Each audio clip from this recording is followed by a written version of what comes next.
Friends, இந்த போஸ்ட்டை பாருங்களேன். அபிஷேக் சர்மா அவரோட நேச்சுரல் கேம் ஆட்டும், திலக் வர்மா நாங்க சொல்ற மாதிரி தான் பேட்டிங் ஆட்டும் இப்படின்னு சொல்ற சூரியகுமார் யாதவ் ஒரு பக்கம் இருந்தாலுமே இந்தியா சவுத் ஆப்பிரிக்கா கிட்ட சமத்தியா அடி வாங்கினாங்க சூப்பர் 8ல.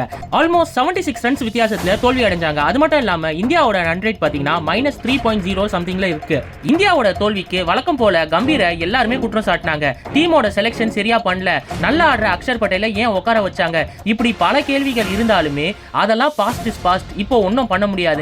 வெஸ்ட் இண்டீஸ் பாத்தீங்கன்னா தன்னோட சூப்பர் 8 ஃபர்ஸ்ட் மேட்ச்ல ஜிம்பாப்வே அடி அடிச்சிருக்காங்க. சும்மா திம்சம் பண்ணி 107 ரன் வித்தியாசத்துல வின் பண்ணிருக்காங்க. அவங்க தான் இப்போ டாப் ஆஃப் தி டேபிள்ல இருக்காங்க. அவங்களோட நெட் ரன் ரேட் பாத்தீங்கன்னா +5.00 சம்திங்ல இருக்கு. இதுக்கு மேல இந்தியாவோட செமிஃபைனல் ஸ்பாட் அலைவ்ல இருக்கணும்னா வரக்கூடிய ஜிம்பாப்வே மேட்ச்ல 100+ ரன்ஸ்ல வின் பண்ணணும். அது மட்டும் இல்லாம கடப்பார வெஸ்ட் இண்டீஸ் அணியும் நம்ம பிக் மார்ஜின்ல வின் பண்ணோம். இப்படிலாம் வின் பண்ணா ஒண்டி தான் இந்தியா செமிஃபைனல்ஸ்ல ரீச் பண்ண முடியும். இதுக்கு மேல இன்னொரு விஷயம் இருக்குங்க. South Africa versus west Indies மேட்ச்ல யாராவது ஒரு அணி ரொம்ப படுதோல்வி அடையணும். அதெல்லாம் நடந்தாதான் இந்தியாவுக்கு ஏதோ அவுட் சைட் சான்ஸ் இருக்குங்க. அப்படி இல்லனா 2028ல பாத்துக்கலாம். இதுதான் விஷயமே. கம்பீரோட மாஸ்டர் பிளான், டீம் இந்தியாவோட அப்ரோச் எப்படி இருக்க போகுதுன்னு சொல்லிட்டு வரக்கூடிய மேட்ச் இந்தியா வெர்சஸ் ஜிம்பாப்வேல கண்டிப்பா தெரிஞ்சிடும் சென்னையில.